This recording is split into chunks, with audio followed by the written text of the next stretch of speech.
ಎಸ್ಐಟಿಯಿಂದ ಮೂರನೇ ದಿನ ಸುಜಾತ ಭಟ್ ವಿಚಾರಣೆ. ಇವತ್ತು ಅನನ್ಯ ಭಟ್ ನಾಪತ್ತೆ ಬಗ್ಗೆ ಎಸ್ಐಟಿ ಅಧಿಕಾರಿಗಳು ಮತ್ತಷ್ಟು ಮಾಹಿತಿಯನ್ನ ಸುಜಾತ ಭಟ್ ಅವರಿಂದ ಕಲೆ ಹಾಕಲಿದ್ದಾರೆ. ಮೊದಲೆರಡು ದಿನ ಮಾಹಿತಿ ಕೊಡೋದಕ್ಕಿಂತ ಹೆಚ್ಚಾಗಿ ಕಣ್ಣೀರೇ ಹಾಕಿದ್ದಾಯ್ತಂತೆ. 2 ದಿನ ಪ್ರಾಥಮಿಕ ಮಾಹಿತಿಯನ್ನ ಮಾತ್ರ ಸಂಗ್ರಹಿಸಿದ್ರು. ಶಿವಮೊಗ್ಗದ ರಿಪ್ಪನ್ಪೇಟೆಯಲ್ಲಿ ವಾಸವಿದ್ದ ಬಗ್ಗೆಯೂ ಕೂಡ ಮಾಹಿತಿಯನ್ನ ಕಲೆ ಹಾಕ್ತಾರೆ. ಪ್ರಭಾಕರ್ ಬಾಳಿಗ ಜೊತೆ ಲಿವಿನ್ ನಲ್ಲಿದ್ದಂತಹ ಮಾಹಿತಿ, ಬೆಂಗಳೂರಿನಲ್ಲಿ ಲಿವಿನ್ ಬಗ್ಗೆ ಮಾಹಿತಿ, ಇದೆಲ್ಲದಕ್ಕೆ ಸಂಬಂಧಪಟ್ಟಂತೆ ಒಂದಷ್ಟು ಪ್ರಾಥಮಿಕವಾಗಿ ಮಾಹಿತಿಯನ್ನ ಪಡ್ಕೊಂಡಿದ್ದಾರೆ. ಡೆಪ್ತ್ ಆಗಿ ಇವತ್ತು ಸುಜಾತ ಭಟ್ ಅವರಿಂದ ಇನ್ನೊಂದಷ್ಟು ವಿಚಾರಗಳನ್ನ ಕಲೆ ಹಾಕಲಿದ್ದಾರೆ. ಅನನ್ಯ ಭಟ್ ಎಂಬ ಕಾಲ್ಪನಿಕ ಪಾತ್ರವನ್ನ ಸೃಷ್ಟಿ ಮಾಡುವುದಕ್ಕೆ ಏನ್ ಕಾರಣ? ಯಾಕಂದ್ರೆ ಸುಜಾತ ಭಟ್ ಈಗಾಗಲೇ ಹೇಳಿದ್ದಾರೆ, ಒಂದ್ಸಲ ನನ್ನ ಮಗಳು ಅನ್ನೋದು, ಇನ್ನೊಂದ್ಸಲ ಮಗಳಲ್ಲ ಅನ್ನೋದು, ನಾನು ಸುಳ್ಳು ಹೇಳಿದ್ದೀನಿ, ನನ್ನ ಕ್ಷಮಿಸ್ಬಿಡಿ ಅಂತ ಹೇಳೋದು, ಇಲ್ಲ ನನ್ನ ಮಗಳೇ ಅವಳು, ನಾನು ಪ್ರೂವ್ ಮಾಡ್ತೀನಿ ಅನ್ನೋದು, ಈ ರೀತಿಯಾಗಿ ಗೊಂದಲದ ಹೇಳಿಕೆಗಳನ್ನ ಪದೇ ಪದೇ ಸುಜಾತ ಭಟ್ ಕೊಡ್ತಿದ್ದಾರೆ. ಆದರೆ ಕಳೆದ 2 ದಿನದಿಂದ ಎಸ್ಐಟಿ ಅಧಿಕಾರಿಗಳು ಸುಜಾತ ಭಟ್ರನ್ನ ತೀವ್ರ ವಿಚಾರಣೆಗೆ ಒಳಪಡಿಸಿದ್ದಾರೆ. ಪ್ರಾಥಮಿಕವಾಗಿ ಒಂದಷ್ಟು ಮಾಹಿತಿಗಳನ್ನ ಕಲೆ ಹಾಕಿದ್ದಾರೆ. 29ನೇ ತಾರೀಕು ಬರ್ತೀನಿ ಅಂದಂತಹ ಸುಜಾತ ಭಟ್ ಮೊನ್ನೆ ಬೆಳಗ್ಗೆ 5 ಗಂಟೆಗೆ ಬೆಳ್ತಂಗಡಿ ಎಸ್ಐಟಿ ಕಚೇರಿಗೆ ಬಂದು ವಿಚಾರಣೆಗೆ ಹಾಜರಾಗಿದ್ರು. ಅವತ್ತು ಮಹೇಶ್ ಶೆಟ್ಟಿ ತಿಮರೋಡಿಯವರ ನಿವಾಸದಲ್ಲಿ ಎಸ್ಐಟಿಯ ಹಿರಿಯ ಅಧಿಕಾರಿಗಳು ಇದ್ದಿದ್ದರಿಂದ ಸುಜಾತ ಭಟ್ ಅವರನ್ನ ವಿಚಾರಣೆಗೆ ಒಳಪಡಿಸಿರಲಿಲ್ಲ. ನಿನ್ನೆ ಹಿರಿಯ ಅಧಿಕಾರಿಗಳ ನೇತೃತ್ವದಲ್ಲಿ ವಿಚಾರಣೆ ನಡೆಯಿತು. ಬರೋಬ್ಬರಿ 11 ಗಂಟೆಗಳ ಕಾಲ. ಇವತ್ತು 3ನೇ ದಿನದ ವಿಚಾರಣೆಯನ್ನ ಸುಜಾತ ಭಟ್ ಎದುರಿಸಲಿದ್ದಾರೆ. ಈ ಕುರಿತು ಮತ್ತಷ್ಟು ಮಾಹಿತಿಯನ್ನ ಕೊಡೋದಕ್ಕೆ ನಮ್ಮ ಪ್ರತಿನಿಧಿ ಅಶೋಕ್ ಇದೀಗ ನೇರ ಸಂಪರ್ಕದಲ್ಲಿದ್ದಾರೆ. ಅಶೋಕ್, ಇವತ್ತು ಸುಜಾತ ಭಟ್ ಅವರಿಂದ ಮತ್ತಷ್ಟು ಸತ್ಯಗಳನ್ನ ಎಸ್ಐಟಿ ಅಧಿಕಾರಿಗಳು ಕಕ್ಕಿಸ್ತಾರಾ ಅಂತ ಹೇಳಿ ಏನೆಲ್ಲ ಸುಳ್ಳು ಕಥೆಗಳನ್ನ ಕಟ್ಟಿದ್ರು, ಯಾಕೆ ಆ ಸುಳ್ಳು ಕಥೆಗಳನ್ನ ಹೆಣೆಯಲಾಯಿತು, ಈಕೆಯ ಹಿಂದೆ ಯಾರಿದ್ದಾರೆ ಅನ್ನೋ ಒಂದಷ್ಟು ಸತ್ಯಾಂಶ ಇವತ್ತು ಆಚೆ ಬರುವ ಸಾಧ್ಯತೆ ಇದೆಯಾ? ಎಷ್ಟೊತ್ತಿಗೆ ವಿಚಾರಣೆಗೆ ಹಾಜರಾಗ್ತಾರೆ ಸುಜಾತ ಭಟ್? ಅಶೋಕ್. ಹೌದು ಮಧುಶ್ರೀ, ಅನನ್ಯ ಭಟ್ ನಾಪತ್ತೆ ಪ್ರಕರಣಕ್ಕೆ ಸಂಬಂಧಪಟ್ಟಂತೆ ಅವರ ಮಗಳು ತಾಯಿ ಅಂತ ಹೇಳ್ಕೊಂಡು ಬಂದಿರತಕ್ಕಂಥ ಸುಜಾತ ಭಟ್ ಅವರ ವಿಚಾರಣೆ ಇವತ್ತು ನಡೀಲಿಕ್ಕಿದೆ. 3ನೇ ದಿನದ ವಿಚಾರಣೆ ಇವತ್ತು ನಡೆಯುತ್ತಿರತಕ್ಕಂಥದ್ದು. ನಿನ್ನೆ ಸುಮಾರು 11 ಗಂಟೆಗಳ ಕಾಲ ವಿಚಾರಣೆಯನ್ನು ಮಾಡಲಾಯಿತು. ಪ್ರಾರಂಭದ ಮೊದಲ ದಿನ ಏನು ಬಂದಿದ್ರು, ಅವತ್ತು ಬೆಳಿಗ್ಗೆ 5:30 ಗಂಟೆ ಸುಮಾರಿಗೆ ಬೆಂಗಳೂರಿನಿಂದ ಎಸ್ಐಟಿ ಕಚೇರಿಗೆ ಬಂದಿದ್ರು. ಆ ಟೈಮಲ್ಲಿ ಅವರು ಮಾಹಿತಿ ಕೊಟ್ಟದಕ್ಕಿಂತ ಜಾಸ್ತಿ ಹತ್ತಿದ್ದೇ ಹೆಚ್ಚು. ಆ ಟೈಮಲ್ಲಿ ಅವರು ಪ್ರಾರಂಭದಲ್ಲಿ ಬಂದವರು ಹೇಳ್ಕೊಂಡಿದ್ದು ನಾನು ದೂರ ಅರ್ಜಿಯನ್ನು ವಾಪಸ್ ಪಡೆಯುತ್ತೇನೆ ಅಂತೇಳಿ. ಆದರೂ ಕೂಡ ಎಸ್ಐಟಿ ಅಧಿಕಾರಿಗಳು ಇದೊಂದು ಗಂಭೀರವಾದಂಥ ಪ್ರಕರಣ ಆಗಿರೋದ್ರಿಂದಾಗಿ ಅತ್ಯಂತ ಗಂಭೀರವಾಗಿ ಇದನ್ನು ತೆಗೆದುಕೊಂಡಿದ್ರು. ಸೊ ಈ ಹಿನ್ನೆಲೆಯಲ್ಲಿ ಸುಜಾತ ಭಟ್ ಅವರನ್ನು ತೀವ್ರವಾಗಿ ವಿಚಾರಣೆಗೆ ಒಳಪಡಿಸಿರ್ತಕ್ಕಂಥದ್ದು. ಪ್ರಾರಂಭದಲ್ಲಿ ಅವರ ಮೂಲ ಮತ್ತು ಈ ಹಿಂದೆ ಅವರು ಎಲ್ಲೆಲ್ಲಿ ವಾಸವಾಗಿದ್ರು ಎನ್ನುವಂಥ ವಿವರಗಳನ್ನು ಅವರ ಬಾಯಿಂದಲೇ ತಿಳ್ಕೊಳ್ಳಾಯಿತು. ಆಲ್ರೆಡಿ ಎಸ್ಐಟಿ ಅಧಿಕಾರಿಗಳು ಏನು ದೂರ ಅರ್ಜಿಯಲ್ಲಿ ಸುಜಾತ ಭಟ್ ಅವರು ಏನೇನು ಮೆನ್ಷನ್ ಮಾಡಿದ್ರು ಅದೆಲ್ಲದರ ಬಗ್ಗೆ ಕ್ರಾಸ್ ಚೆಕ್ ಅನ್ನು ಮಾಡ್ಕೊಂಡಿದ್ದಾರೆ. ಅವರು ಶಿವಮೊಗ್ಗದಲ್ಲಿ ಪ್ರಭಾಕರ್ ಬಾಳಿಗೆ ಅನ್ನೋರ ಜೊತೆ ಲಿವಿಂಗ್ ಟುಗೆದರ್ನಲ್ಲಿ ಇದ್ದಂಥದ್ದು ಮತ್ತು ಬೆಂಗಳೂರಿನಲ್ಲಿ ಕೂಡ ಲಿವಿಂಗ್ನಲ್ಲಿ ಇದ್ದ ಬಗ್ಗೆ ಕೂಡ ಒಂದಿಷ್ಟು ಮಾಹಿತಿಗಳನ್ನು ಸಂಗ್ರಹಿಸಿದ್ರು. ಸೊ ಅವರ ಮೂಲ ಯಾವುದು ಅಂದರೆ ಅವರು ಇದ್ದಿದ್ದದ್ದು ಉಡುಪಿಯಲ್ಲಿ. ಸೊ ಅಲ್ಲಿ ಏನೇನಾಗಿತ್ತು ಎಂಬುದರ ಬಗ್ಗೆ ಕೂಡ ಒಂದಿಷ್ಟು ಮಾಹಿತಿಗಳನ್ನು ಸಂಗ್ರಹಿಸಿದ್ರು.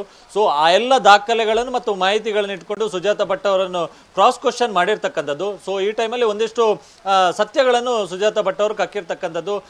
ತಾನು ಸುಳ್ಳು ಹೇಳಿದ್ದೇನೆ ಎನ್ನುವಂಥದ್ದನ್ನು ಕೂಡ ಎಸ್ಐಟಿ ಅಧಿಕಾರಿಗಳ ಮುಂದೆ ಒಪ್ಕೊಂಡಿರ್ತಕ್ಕಂಥದ್ದು. ಹೀಗಾಗಿ ಅನನ್ಯ ಭಟ್ ಎನ್ನುವಂಥ ಪಾತ್ರ ಯಾಕೆ ಸೃಷ್ಟಿಯಾಯಿತು ಎನ್ನುವಂಥ ಪ್ರಶ್ನೆ ಎಸ್ಐಟಿ ಅಧಿಕಾರಿಗಳ ಮುಂದೆ ಕೂಡ ಇರ್ತಕ್ಕಂಥದ್ದು. ಹೀಗಾಗಿ ಆ ವಿಚಾರದ ಬಗ್ಗೆ ಹೆಚ್ಚಿನ ವಿಚಾರಣೆಯನ್ನು ಎಸ್ಐಟಿ ಅಧಿಕಾರಿಗಳು ಮಾಡ್ತಾ ಇರ್ತಕ್ಕಂಥದ್ದು. ಇನ್ನೊಂದು ಮೂಲಗಳ ಪ್ರಕಾರ ಅವರ ಉಡುಪಿಯಲ್ಲಿ ಪರಿಕದಲ್ಲಿ ಜಾಗದ ವಿವಾದ ಇತ್ತು. ಸೊ ಆ ಜಾಗದ ವಿವಾದವನ್ನು ಗಾಳವಾಗಿ ಇಟ್ಕೊಂಡು ಈ ಒಂದು ಪ್ರಕರಣವನ್ನು ಮುನ್ನೆಲೆಗೆ ತಂದರು ಎನ್ನುವಂಥ ಮಾಹಿತಿ ಕೂಡ ಇದೆ. ಸೊ ಆ ಹಿನ್ನೆಲೆಯಲ್ಲಿ ಆ ಒಂದು ಜಾಗದ ವ್ಯವಹಾರದ ಸಮಸ್ಯೆ ಏನಿತ್ತು ಅದರ ಬಗ್ಗೆ ಕೂಡ ಎಸ್ಐಟಿ ಅಧಿಕಾರಿಗಳು ಮಾಹಿತಿಯನ್ನು ಪಡ್ಕೊಂಡಿದ್ದಾರೆ. ಹೀಗಾಗಿ ಇವತ್ತು 3ನೇ ದಿನದ ವಿಚಾರಣೆಗೆ ಬರುವಂತೆ ಕೂಡ ತಿಳಿಸಿದ್ದಾರೆ. ಹೀಗಾಗಿ ಅವರ ಜೊತೆಗಿದ್ದಂಥವ್ರು ಯಾರು, ಅವರು ಈ ರೀತಿಯಾಗಿ ಕಥೆಯನ್ನು ಎಣೆಯೋದಕ್ಕೆ ಕಾರಣವೇನು, ಇದರ ಹಿಂದೆ ಬೇರೆ ಯಾರಿದ್ದಾರೆ, ಸೊ ಈ ಎಲ್ಲ ಆ್ಯಂಗಲ್ನಲ್ಲೂ ಕೂಡ ಎಸ್ಐಟಿ ಅಧಿಕಾರಿಗಳು ತನಿಖೆಗೆ ನಿರ್ಧಾರವನ್ನು ಮಾಡಿರ್ತಕ್ಕಂಥದ್ದು. ಆದರೆ ಸುಜಾತ ಭಟ್ ಅವರು ಹೇಳ್ತಿರ್ತಕ್ಕಂಥದ್ದು ನಾನು ಈ ದೂರನ್ನು ವಾಪಸ್ ಪಡೆಯಬೇಕು ಎನ್ನುವಂಥ ಒತ್ತಾಯವನ್ನು ಅವರು ಎಸ್ಐಟಿ ಅಧಿಕಾರಿಗಳು ಮುಂದೆ ಮಾಡ್ತಾ ಇದ್ದಾರೆ. ಆದರೆ ಎಸ್ಐಟಿ ಅಧಿಕಾರಿಗಳು ಇದಕ್ಕೆ ಸಮ್ಮತಿಯನ್ನು ಸೂಚಿಸಿಲ್ಲ. ಹೀಗಾಗಿ ಇವತ್ತು ಕೂಡ ವಿಚಾರಣೆ ಮುಂದುವರಿಕಿದೆ. ಇನ್ನೇನು ಕೆಲವೇ ಹೊತ್ತಲ್ಲಿ ಅವರು ಎಸ್ಐಟಿ ಕಚೇರಿಗೆ ಬರ್ತಾರೆ. ನಿನ್ನೆ ಕೂಡ ಅವರು ಒಂದು ಆಟೋ ರಿಕ್ಷಾದಲ್ಲಿ ಬಂದಿದ್ರು. ಖಾಸಗಿ ಉಜಿರೆಯಲ್ಲಿರ್ತಕ್ಕಂಥ ಒಂದು ಲಾಡ್ಜ್ ಒಂದರಲ್ಲಿ ಅವರು ಉಳ್ಕೊಂಡಿದ್ರು. ಹೀಗಾಗಿ ಅವರು ಈ ಮೊದಲು ಏನು ದೂರು ಕೊಡುವ ಸಂದರ್ಭದಲ್ಲಿ ಮಹೇಶ್ ಶೆಟ್ಟಿ ತಿಮರೋಡಿ ಅವರ ನಿವಾಸದಲ್ಲಿ ಉಳ್ಕೊಂಡಿದ್ರು. ಯಾವಾಗ ಇದೆಲ್ಲ ಸುಳ್ಳಿನ ಕಂತೆ ಅಂತ ಹೇಳಿ ಗೊತ್ತಾಯ್ತು, ಆ ಟೈಮಲ್ಲಿ ಮಹೇಶ್ ಶೆಟ್ಟಿ ತಿಮರೋಡಿ ಅವರು ಅವರು ಕೂಡ ಸುಜಾತ ಭಟ್ ಅವರಿಂದ ಅಂತರವನ್ನು ಕಾಯ್ದುಕೊಳ್ಳೋದಕ್ಕೆ ಪ್ರಾರಂಭ ಮಾಡಿರುವಂತದ್ದು. ಹೀಗಾಗಿ ಅವರ ಮನೆಗೂ ಕೂಡ ಸುಜಾತ ಭಟ್ ಅವರು ಹೋಗ್ತಿಲ್ಲ, ಉಜಿರೆಯಲ್ಲಿರ್ತಕ್ಕಂಥ ಲಾಡ್ಜ್ನಲ್ಲಿ ಉಳ್ಕೊಂಡು ನೇರವಾಗಿ SIT ಕಚೇರಿಗೆ ವಿಚಾರಣೆಗೆ ಬರ್ತಾ ಇದ್ದಾರೆ. ಸೊ ಇವತ್ತು ಕೂಡ ಸುಜಾತ ಭಟ್ ಅವರ ತೀವ್ರತರದ ವಿಚಾರಣೆ ನಡೀಲಿಕ್ಕಿದೆ. ಇವತ್ತು ಸಂಜೆ ವೇಳೆಗೆ ಒಂದಷ್ಟು ಈ ಒಂದು ಪ್ರಕರಣಕ್ಕೆ ಸಂಬಂಧಪಟ್ಟಂತೆ ಒಂದು ಅಂತಿಮ ಆದಂತಹ ಒಂದು ಕ್ಲಾರಿಟಿ ಸಿಗ್ಲಿಕ್ಕಿದೆ. ಅದಾದ ಬಳಿಕ SIT ಅಧಿಕಾರಿಗಳು ಸುಜಾತ ಭಟ್ ಅವರ ಮೇಲೆ ಪ್ರಕರಣ ದಾಖಲಿಸ್ತಾರ. ಯಾಕಂತ ಹೇಳಿದ್ರೆ ಸುಳ್ಳು ದೂರನ್ನು ನೀಡಿ ವ್ಯವಸ್ಥೆಯನ್ನು ದಿಕ್ಕು ತಪ್ಪಿಸುವಂತ ಕೆಲಸವನ್ನು ಮಾಡಿರ್ತಕ್ಕಂಥ ಸುಜಾತ ಭಟ್ ಅವರ ವಿರುದ್ಧ ಕ್ರಮ ಆಗುತ್ತೆ. ಹಾಗೆ ಸಂಪರ್ಕದಲ್ಲಿರಿ ಅಶೋಕ್, ಮಾಹಿತಿಯನ್ನ ಪಡಿತೀನಿ ನಿಮ್ಮಿಂದ. ಸುಜಾತ ಭಟ್ ಅವರಿಂದ ಅಂತರವನ್ನ ಕಾಯ್ದುಕೊಂಡಿದ್ದಾರೆ ಮಹೇಶ್ ಶೆಟ್ಟಿ ತಿಮರೋಡಿ ಅವರು. ನಮ್ಮ ಪ್ರತಿನಿಧಿ ಕೂಡ ಹೇಳ್ತಾ ಇದ್ರು, 2 ದಿನಗಳಿಂದ ಉಜಿರೆಯ ಲಾಡ್ಜ್ನಲ್ಲೇ ಸುಜಾತ ಭಟ್ ತಂಗಿದ್ದಾರೆ. ಲಾಡ್ಜ್ನಿಂದಲೇ ನೇರವಾಗಿ SIT ಕಚೇರಿಗೆ ವಿಚಾರಣೆಗೋಸ್ಕರ ಸುಜಾತ ಭಟ್ ಬರ್ತಿದ್ದಾರೆ. ಈ ಹಿಂದೆ ಮಹೇಶ್ ಶೆಟ್ಟಿ ತಿಮರೋಡಿ ಅವರ ನಿವಾಸದಲ್ಲಿ ಉಳ್ಕೊಳ್ತಾ ಇದ್ರು ಅನ್ನೋ ಮಾಹಿತಿ ಇದೆ. ಸುಜಾತ ಸುಳ್ಳು ಬಯಲಾಗ್ತಾ ಇದ್ದಂತೆ ಆಕೆಗೆ ಮನೆಯಿಂದ ಮಹೇಶ್ ಶೆಟ್ಟಿ ತಿಮರೋಡಿ ಅವರು ಗೇಟ್ ಪಾಸ್ ಅನ್ನ ಕೊಟ್ಟಿದ್ದಾರೆ ಅನ್ನೋ ಇನ್ಫಾರ್ಮೇಶನ್ ಸಿಕ್ಕಿದೆ. ಈ ಬಾರಿ ಅಂತರವನ್ನ ಕಾಯ್ದುಕೊಂಡಿದ್ದಾರೆ ಮಹೇಶ್ ಶೆಟ್ಟಿ ತಿಮರೋಡಿ ಅವರು. ಸುಜಾತ ಭಟ್ ಕೂಡ ಒಂದಷ್ಟು ಮಂದಿಯ ಹೆಸರನ್ನ ಬಹಿರಂಗವಾಗಿಯೇ ಹೇಳಿದ್ರು. ನಮ್ಮ ಪ್ರತಿನಿಧಿ ಅಶೋಕ್ ಮಾಹಿತಿಯನ್ನ ಕೊಡ್ತಾ ಹೋಗ್ತಾರೆ. ಅಶೋಕ್, ಈಗಾಗಲೇ ಚಿನ್ನಯ್ಯ ಪ್ರಕರಣಕ್ಕೆ ಸಂಬಂಧಪಟ್ಟಂತೆ ಮಹೇಶ್ ಶೆಟ್ಟಿ ತಿಮರೋಡಿ ಅವರ ಹೆಸರು ಬಂದ ಹಿನ್ನೆಲೆಯಲ್ಲಿ SIT ಅಧಿಕಾರಿಗಳು ಅವರ ನಿವಾಸಕ್ಕೆ ಹೋಗಿ ಮಹಜರನ್ನ ಮಾಡಿದ್ರು. ಈಗ ಈಕೆಯು ಸುಜಾತ ಭಟ್ ಕೂಡ ಅವರ ಮನೆಯಲ್ಲೇ ಉಳ್ಕೊಳ್ತಾ ಇದ್ಲು ಅನ್ನೋ ಮಾಹಿತಿ ಸಿಕ್ಕಿದೆ. ಹಾಗಾಗಿ ಮತ್ತೆ ಈ ಪ್ರಕರಣದಲ್ಲೂ ಕೂಡ ಮಹೇಶ್ ಶೆಟ್ಟಿ ತಿಮರೋಡಿ ಅವರಿಗೆ ಸಂಕಷ್ಟ ಎದುರಾಗುವ ಸಾಧ್ಯತೆ ಇದೆಯಾ? ಯಾಕೆ ಆಕೆಯನ್ನ ಸದ್ಯಕ್ಕೆ ದೂರ ಇಟ್ಟಿದ್ದಾರೆ ಅಂತ ಅಶೋಕ್? ಖಂಡಿತವಾಗಿಯೂ ಮಧುಶ್ರೀ, ಈ ಪ್ರಕರಣದಲ್ಲಿಯೂ ಕೂಡ ಸುಜಾತ ಭಟ್ ಅವರು ಮಹೇಶ್ ಶೆಟ್ಟಿ ತಿಮರೋಡಿ ಅವರ ನಿವಾಸದಲ್ಲೇ ಮೊದಲು ಇದ್ರು. ಹೀಗಾಗಿ ಈ ಪ್ರಕರಣದಲ್ಲಿಯೂ ಕೂಡ ಮಹೇಶ್ ಶೆಟ್ಟಿ ತಿಮರೋಡಿ ಅವರಿಗೆ SIT ಅಧಿಕಾರಿಗಳು ನೋಟಿಸ್ ನೀಡಿ ವಿಚಾರಣೆಗೆ ಕರೆಸುವಂತ ಎಲ್ಲಾ ಸಾಧ್ಯತೆಗಳು ಕೂಡ ಇದೆ. ಯಾಕಂತ ಹೇಳಿದ್ರೆ ಸುಜಾತ ಭಟ್ ಅವರು ಏನು ದೂರರ್ಜಿಯಲ್ಲಿ ಉಲ್ಲೇಖ ಮಾಡಿದ್ರು, ಇದೇ ಒಂದು ಕಥೆಯನ್ನು 2 ವರ್ಷಗಳ ಹಿಂದೆ ಮಹೇಶ್ ಶೆಟ್ಟಿ ತಿಮರೋಡಿ ಅವರ ಬಳಿ ಹೇಳ್ಕೊಂಡಿದ್ರು. ಇನ್ನೊಬ್ರು ದೂರುದಾರರಾಗಿದ್ದಂತ ಜಯಂತ್ ಅವರು ಈ ಸುಜಾತ ಭಟ್ ಎಂಬವರನ್ನು 2 ವರ್ಷಗಳ ಹಿಂದೆ ಮಹೇಶ್ ಶೆಟ್ಟಿ ತಿಮರೋಡಿ ಅವರ ನಿವಾಸಕ್ಕೆ ಕರ್ಕೊಂಡು ಬಂದಿದ್ರು. ಆ ಟೈಮಲ್ಲಿ ಇದೇ ಒಂದು ಕಥೆಯನ್ನು ಮಹೇಶ್ ಶೆಟ್ಟಿ ತಿಮರೋಡಿ ಅವರ ಜೊತೆಗೆ ಹೇಳಿದ್ಲು. ಯಾವಾಗ SIT ಫಾರ್ಮ್ ಆಗುತ್ತೆ ಆಮೇಲೆ ಮತ್ತೆ ಸುಜಾತ ಭಟ್ ಅವರು ಬೆಳ್ತಂಗಡಿಗೆ ಬಂದಿರತಕ್ಕಂಥದ್ದು.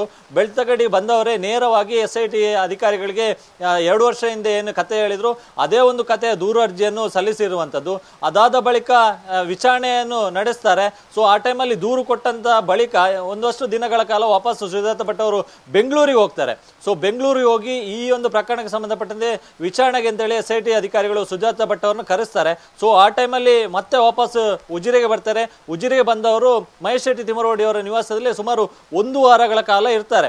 ಆದ್ರೆ ಯಾವಾಗ ಮಾಧ್ಯಮಗಳಲ್ಲಿ ಸುಜಾತ ಭಟ್ ಹೇಳಿರ್ತಕ್ಕಂಥ ಒಂದೊಂದೇ ಸುಳ್ಳಿನ ಕಂತೆಗಳು ಬಯಲಾಗ್ತಾ ಹೋಗುತ್ತೆ, ಅದಾದ ಬಳಿಕ ಮಹೇಶ್ ಶೆಟ್ಟಿ ಅವರಿಗೂ ಕೂಡ ಒಂದಿಷ್ಟು ಸಂಶಯ ಬರುತ್ತೆ. ಸೊ ಆ ಟೈಮಲ್ಲಿ ಮಹೇಶ್ ಶೆಟ್ಟಿ ತಿಮರೋಡಿ ಅವರು ಕೂಡ ಸುಜಾತ ಭಟ್ ಅವರ ಬಳಿ ಒಂದಿಷ್ಟು ದಾಖಲೆಗಳನ್ನು ಕೇಳ್ತಾರೆ. ಅನನ್ಯ ಭಟ್ ಇದ್ರು ಎಂಬುದಕ್ಕೆ ಏನೇನು ದಾಖಲೆ ಇದೆ, ಮತ್ತೆ ಈಗ ಬರ್ತಿರ್ತಕ್ಕಂಥ ಮಾಧ್ಯಮಗಳಲ್ಲಿ ಬರ್ತಕ್ಕಂಥ ಸುದ್ದಿಗಳು ಎಷ್ಟರ ಮಟ್ಟಿಗೆ ನಿಜ ಎನ್ನುವಂತ ನಿಟ್ಟಿನಲ್ಲಿ ಸುಜಾತ ಭಟ್ ಅವರನ್ನು ಪ್ರಶ್ನೆ ಮಾಡ್ತಾರೆ. ಆ ಟೈಮಲ್ಲಿ ಸುಜಾತ ಭಟ್ ಅವರು ಗೊಂದಲದ ಹೇಳಿಕೆಯನ್ನು ಮಹೇಶ್ ಶೆಟ್ಟಿ ತಿಮರೋಡಿ ಅವರ ನಿವಾಸದಲ್ಲಿಯೂ ಹೇಳ್ತಾರೆ. ಸೊ ಆ ಟೈಮಲ್ಲಿ ಒಂದಿಷ್ಟು ಅನುಮಾನ ಬಂದು ಸುಜಾತ ಭಟ್ ಅವರನ್ನು ತಾವು ಮನೆಯಲ್ಲಿ ಇರಿಸ್ಕೊಂಡ್ರೆ ಒಂದಿಷ್ಟು ಸಮಸ್ಯೆ ಆಗ್ಬೋದು ಎನ್ನುವ ಕಾರಣಕ್ಕಾಗಿ ಅವರನ್ನು ವಾಪಸ್ ನೀವು ಬೆಂಗಳೂರಿಗೆ ಹೋಗಿ ಅಂತ ಹೇಳ್ತಾರೆ. ಹೀಗಾಗಿ 1 ವಾರಗಳ ಹಿಂದಷ್ಟೇ ಅವರು ವಾಪಸ್ ಸುಜಾತ ಭಟ್ ಅವರು ಬೆಂಗಳೂರಿಗೆ ಹೋಗಿರ್ತಕ್ಕಂಥದ್ದು. ಈಗ ಮತ್ತೆ SIT ಅಧಿಕಾರಿಗಳ ವಿಚಾರಣೆಗೆ ಕರೆದಿದ್ದಾರೆ. ಆದ್ರೆ ವಿಚಾರಣೆಗೆ ಬಂದಂತ ಟೈಮಲ್ಲಿ ಅವರು ಮಹೇಶ್ ಶೆಟ್ಟಿ ತಿಮರೋಡಿ ಅವರ ನಿವಾಸಕ್ಕೆ ಹೋಗಿಲ್ಲ, ಬದಲಾಗಿ ಉಜಿರೆಯಲ್ಲಿರ್ತಕ್ಕಂಥ ಒಂದು ಲಾಡ್ಜ್ ನಲ್ಲಿ ಉಳ್ಕೊಂಡಿರುವಂತದ್ದು. ಹೀಗಾಗಿ ಈ ಸುಜಾತ ಭಟ್ ಪ್ರಕರಣದಲ್ಲಿ ಮಹೇಶ್ ಶೆಟ್ಟಿ ತಿಮರೋಡಿ ಅವರು ಅಂತರವನ್ನು ಕಾಯ್ದುಕೊಂಡಿದ್ದಾರೆ. ಪ್ರಾರಂಭದಲ್ಲಿ ಈ ವಿವಾದ ಆದಂತ ಸಂದರ್ಭದಲ್ಲಿ ಅವರ ಜೊತೆಗಿದ್ದಂಥವರು ಜಯಂತ್ ಅವರು ಕೂಡ ಹೇಳಿದ್ರು, ಸುಜಾತ ಭಟ್ ಅವರ ಪ್ರಕರಣ ನಮಗೆ ಮುಳ್ಳಾಗಿದೆ, ಹೀಗಾಗಿ ಆ ಪ್ರಕರಣವನ್ನು ನೋಡ್ಕೊಳ್ಳೋದಕ್ಕೆ SIT ಇದೆ ಮತ್ತು ಸುಜಾತ ಭಟ್ ಅವರಿದೆ, ಅವರವರೇ ಬಗೆಹರಿಸಿಕೊಳ್ಳಿ, ಅದಕ್ಕೂ ಮತ್ತು ನಮಗೂ ಏನು ಸಂಬಂಧ ಇಲ್ಲ ಎನ್ನುವಂತ ಹೇಳಿಕೆಯನ್ನು ಜಯಂತ್ ಅವರು TV9 ಮುಂದೆ ಹೇಳ್ಕೊಂಡಿದ್ರು. ಹೀಗಾಗಿ ಈ ಪ್ರಕರಣದಲ್ಲಿ ಸದ್ಯ ತಿಮರೋಡಿ ಮತ್ತು ಅವ್ರ ಜೊತೆಗಿದ್ದಂತ ಜಯಂತ್ ಅವರು ಇನ್ವಾಲ್ವ್ ಆಗಿರೋದು ಬಹಳಷ್ಟು ಕಡಿಮೆ ಇದ್ದಂತೆ ಕಾಣ್ತಿದೆ. ಹೀಗಾಗಿ ಏಕಾಂಗಿಯಾಗಿ ಸುಜಾತ ಭಟ್ ಅವರು ಈ ಒಂದು ಪ್ರಕರಣದಲ್ಲಿ ಹೋರಾಟವನ್ನು ನಡೆಸ್ತಾ ಇದ್ದಾರೆ. ಆದ್ರೆ ಈ ಹೋರಾಟ ಎಷ್ಟರ ಮಟ್ಟಿಗೆ ಈ ಒಂದು ದೂರಿನಲ್ಲಿ ಎಷ್ಟರ ಮಟ್ಟಿಗೆ ನಿಜ ಇದೆ ಸುಳ್ಳಿದೆ ಅನ್ನುವಂಥದ್ದು ಈಗ ಗೊತ್ತಾಗ್ತಾ ಬಂದಿದೆ. ಹೀಗಾಗಿ ಸದ್ಯದಲ್ಲೇ ಅಂದ್ರೆ ಇವತ್ತೇ ಸಂಜೆ ವೇಳೆಗೆ ಒಂದು ಕ್ಲಾರಿಟಿ ಸಿಗುತ್ತೆ. ಸುಜಾತ ಭಟ್ ಹೇಳಿರ್ತಕ್ಕಂಥದ್ದು ಎಷ್ಟು ಸರಿ ಎಷ್ಟು ಸುಳ್ಳು ಎನ್ನುವಂಥದ್ದು ಗೊತ್ತಾಗ್ಲಿಕ್ಕಿದೆ. ಹೀಗಾಗಿ ಹೆಚ್ಚಿನ ವಿಚಾರಣೆಯನ್ನು SIT ಅಧಿಕಾರಿಗಳು ಮಾಡ್ಲಿಕ್ಕಿದ್ದಾರೆ ಮತ್ತು ಈ ಒಂದು ಪ್ರಕರಣಕ್ಕೆ ತಾರ್ಕಿಕ ಅಂತ್ಯವನ್ನು ಕೊಂಡೊಯ್ಯಲಿಕ್ಕಿದ್ದಾರೆ. ಮಧುಶ್ರೀ, ಧನ್ಯವಾದ ಅಶೋಕ್ ತಮ್ಮ ಮಾಹಿತಿಗಾಗಿ.